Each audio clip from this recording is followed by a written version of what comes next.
Welcome back to my channel. My name is Paul Thompson. I built this animated Ugnaught for Star Wars Celebration, and I've gotten a lot of questions about how I built it, what I built it out of, and really how to make it move and all of that good stuff. So I thought I'd just make this quick video to kind of showcase or talk about what I did, how I did it, and so on.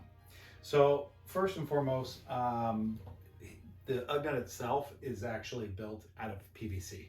So the body is just PVC with a coveralls and an apron, and basically wrapped in couch foam to kind of give it a little bit of mass. Even the arm here is all couch foam and PVC. I did make the right arm a pitch droid arm just for fun.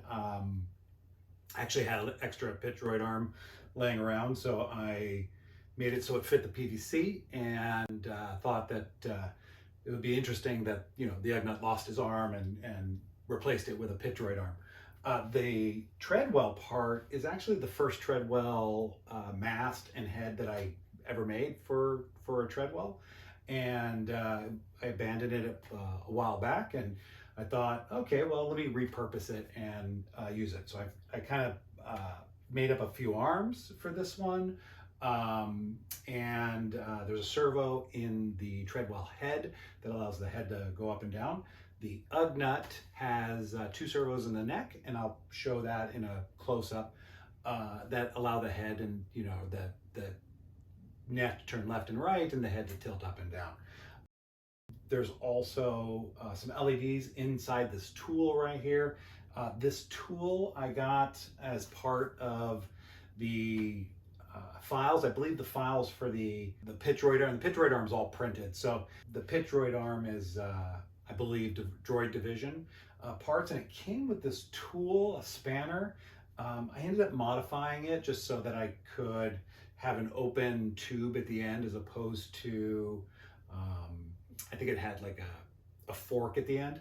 So I just kind of modified it a little bit for this purpose, and I hollowed it out so that all the wires could run through the tube and down into this box right here. So basically the heart of the whole operation here is a 12-channel Maestro. A Maestro board is made by Pololu, and it does in a very, very interesting, very nice way, a graphical interface that allows you to animate things and animate and move servos and such. It can also light up the LEDs, and in this case also play a sound. So I'm using that to trigger the sound, light the LEDs at specific sequences, and then of course move the servos the way I want them. And it will allow me to move the servos at a certain speed. It'll allow me to ramp up the speed and ramp down the speed. So it gives you a lot of leeway. It's really a neat little board.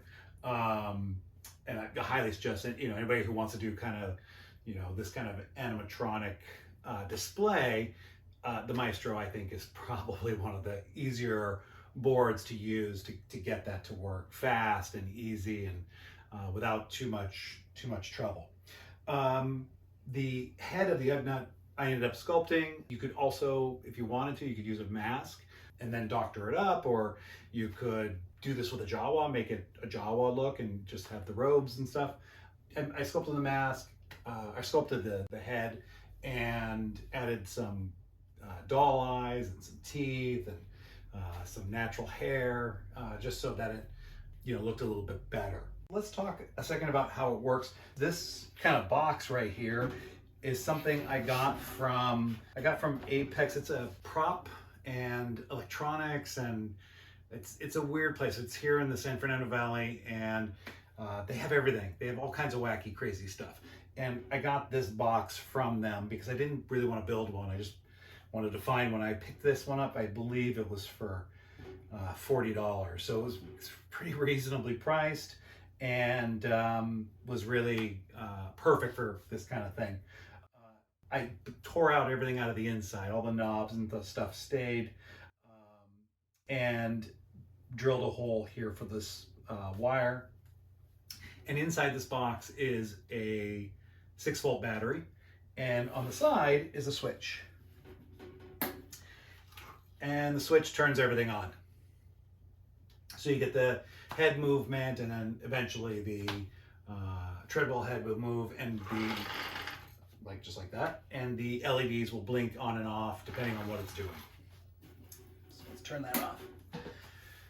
So power is here in this box. It runs up to this little box right here, and everything else is happening on the inside. So let's take a closer look inside. Power comes in from the big box into that little box, and then it comes to this point where it provides power to the Maestro, which also provides power to the soundboard here. All the servos, the servo and the Treadwell in the head for the Ugnaught, are all plugged into the Maestro, and then the wires for the LEDs go from the Maestro back through the little box here and into the wire leading up to the tool, and that provides the light. There's also a speaker here in the pocket. The speaker is connected to an amp and to the soundboard. Thanks for watching. Hopefully that clears up any questions, and we'll see you in the next one.